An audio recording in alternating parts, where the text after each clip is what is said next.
Radio Karoual, le journal. Présentation Joseph Ismaël Bationo. Lors de la traditionnelle montée de couleurs à la primature, le Premier ministre Dr Apollinaire Joachimson Kellem de Tambila a invité l'ensemble des Burkinabés à se questionner sur la pertinence du choix de la date de la fête nationale célébrée chaque 11 décembre. Un extrait de son discours vous sera proposé dans un instant. Et puis la haute autorité de la communication du Mali organise du 2 au 3 décembre 2024 à Bamako la deuxième édition du Forum Média AES, y compris la Guinée. Par la suite, nous ferons un zoom sur l'Assemblée nationale au Sénégal pour évoquer l'élection de El Malik Ndiaye comme président. La page des sports en toute fin d'édition, madame, monsieur. Il sera question des résultats et classements de la 12e journée du Faso Foot jouée le 1er et le 2 décembre 2024. Madame, monsieur, bonjour, bienvenue.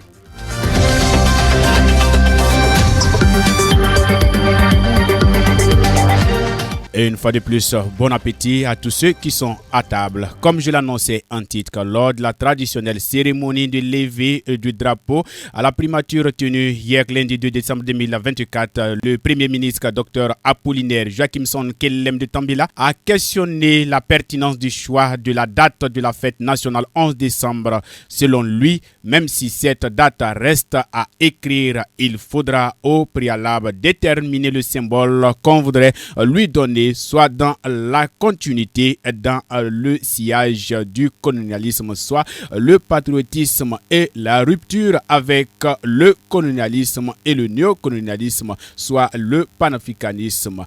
Et à cet effet, il propose plusieurs dates dans le parcours de Burkina Faso qui, selon lui, a été suffisamment émaillé de beaucoup de faits sociaux et historiques importants. Nous vous invitons à écouter un extrait de son discours. Bientôt, ce sera le 11 décembre. C'est un jour férié au Burkina Faso. Mais pourquoi est-ce un jour férié? Parce qu'à une certaine époque, les autorités ont estimé que le 11 décembre marque une date importante dans l'histoire du Burkina Faso. L'indépendance du pays a été proclamée le 5 août 1960. Pourquoi alors célébrer encore l'indépendance le 11 décembre? Il convient de reconnaître que le 5 août tombe en pleine saison pluvieuse. Il est donc difficile d'organiser des festivités soutenues pendant cette période. Raison pour laquelle, peut-être, les festivités auraient été reportées au 11 décembre. Mais pourquoi le 11 décembre et pas une autre date? Voilà la question que beaucoup se posent secrètement, sans toujours en avoir la réponse. Le 11 décembre 1958 est le jour où, à l'unanimité, l'Assemblée territoriale a proclamé la République de Haute-Volta et choisi le statut d'État autonome, membre de la communauté franco-africaine.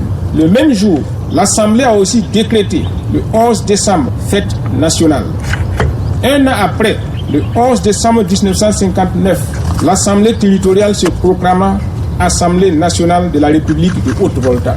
La constitution de la 4e République du 27 octobre 1946 créa ainsi l'Union française.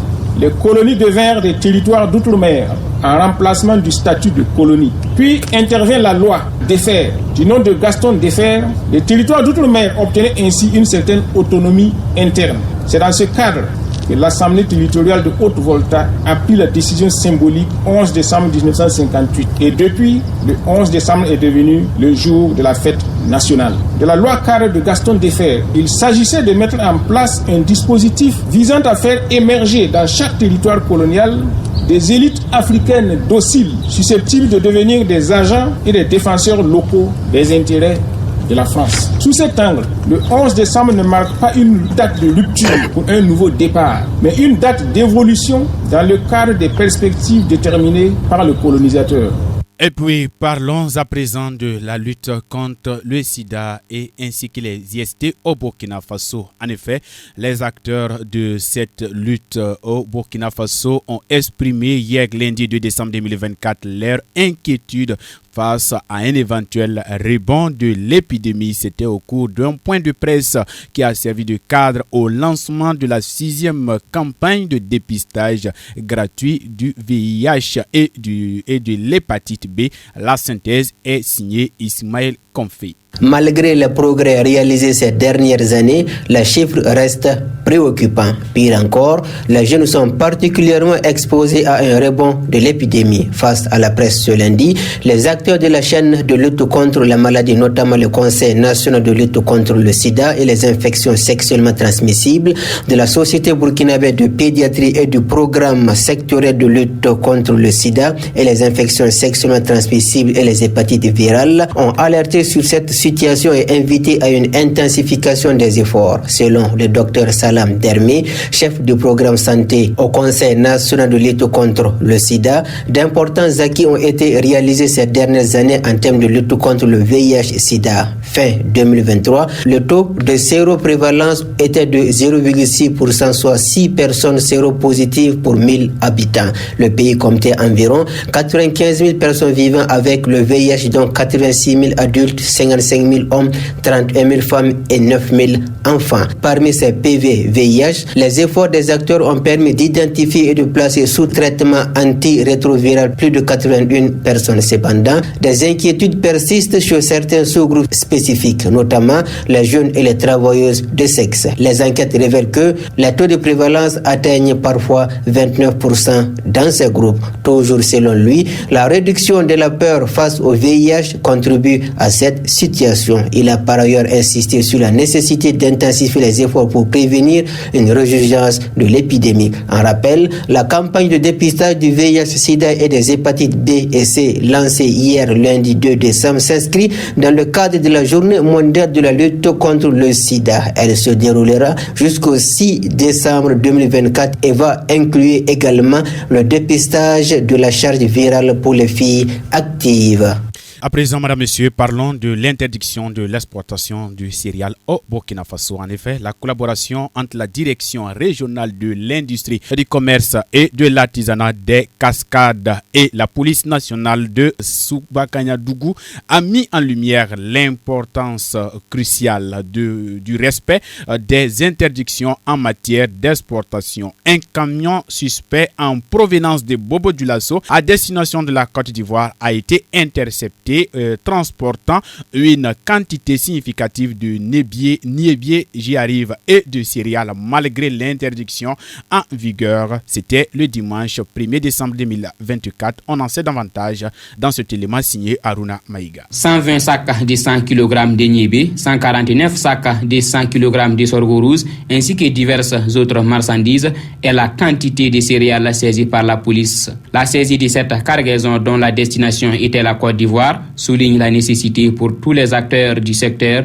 qui sont les producteurs, les transporteurs, les commerçants de comprendre et de respecter les règlements établis par les plus hautes autorités du Burkina Faso. En interdisant l'exportation des produits alimentaires essentiels comme le niébé et le sorgho, les autorités garantissent que ces ressources restent disponibles pour la population nationale. Cela contribue à stabiliser les prix et à assurer l'accès des ménages aux produits de base essentiels pour leur alimentation. L'exportation non régulée pourrait entraîner des pénuries sur le marché national, aggravant ainsi la précarité alimentaire. En rappel, dans le souci de garantir la disponibilité et l'accessibilité des céréales à toute la population, un décret portant la suspension des autorisations spéciales d'exporter les céréales a été rendu public le 29 novembre 2021. Ce même décret a été reconduit le 19 décembre 2023, puis le 13 novembre 2024. Espérons que cette saisie dissuade ces commerçants qui s'adonnent à ces pratiques, notamment dans les zones à fort défi sécuritaire.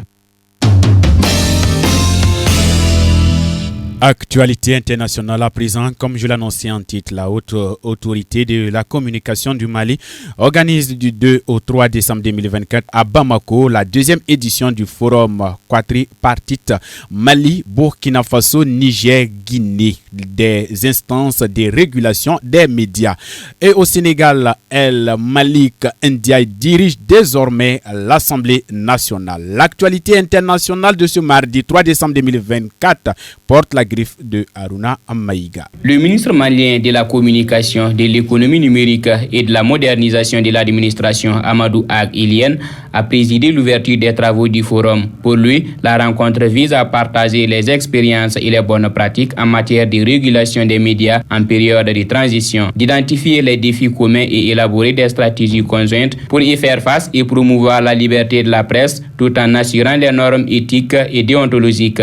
Il convient d'ajouter la riposte à organiser face à la guerre informationnelle contre les machines de dénigrement et de discrédit des choix souverains des États, a ajouté le ministre en charge de la communication. Plusieurs personnalités ont pris part à ce forum. Il s'agit de l'ambassadeur du Niger au Mali, Abdou Adamou, représentant l'autorité de régulation de la communication du Niger, des présidents de la haute autorité du Mali et de la Guinée, respectivement Gaussou Koulibaly et Boubacar Diallo, du président du Conseil supérieur de la communication du Burkina Faso, Louis Modeste Ouedraogo, et Babacar Badjibassa, représentant la haute autorité de l'audiovisuel et de la communication du Togo, pays invité spécial du forum. Au Sénégal, la 15e législature a élu son président. El Malik Diaw a été désigné ce lundi 2 décembre 2024 lors de la séance inaugurale de la nouvelle Assemblée nationale avec 134 voix sur les 165 qui comptent le Parlement. Pour occuper le poste, El Malik Diaw a démissionné de son poste ministériel. À la suite de sa démission, le président de la République,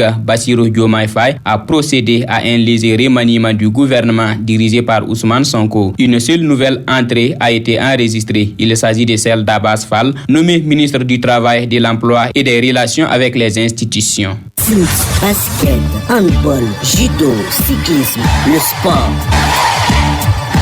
À présent, la page des sports, madame, monsieur, comme je l'annonçais en titre, qu'à l'issue de la 12e journée du Faso Foot jouée le 1er et le 2 décembre 2024, la Sonabel en tête du classement avec 23 points plus 10, suivi du Raimo deuxième 22 points plus 6. USFA ferme le podium avec 22 points plus 5. La SEC de Koudougou gagne une place après sa victoire majestueuse sur l'ASFA Niénéga. Résultat et classement de la 12e journée du Faso Foot est signé Relwene Désiré Niki. AS Douanes fait match nul, 0 but partout avec le premier Real de Faso. Dans la même foulée, Salitas FC arrache 3 points précieux face au Racing Club de Bobo Dioulasso, 2-1. Et puis à domicile au stade Wobi, ASFB partage les points avec un concurrent direct. Score final ASFB 0, RCK 0. En déplacement, la lanterne rouge ASEC est allé arracher 3 points précieux face à un autre concurrent pour le maintien. ASEC 2, ASFA Yenenga 0. Et puis l'étoile filante de Ouagadougou a également partagé les points avec Vitesse FC, 1 but partout. Puis le choc du Paysanois tourne en faveur de Sporting FC. Score final Sporting FC 3, USCO 0. Le Majestic SC fait match nul, 0 but partout avec USFA. Et le Raimo FC arrache les 3 points face au leader AS Douanes, 1 but à 0. Au classement, AS Sonabel premier avec 23 points plus 10. Deuxième, Raimo FC, 22 points plus 6. Troisième, USFA, 22 points plus 5.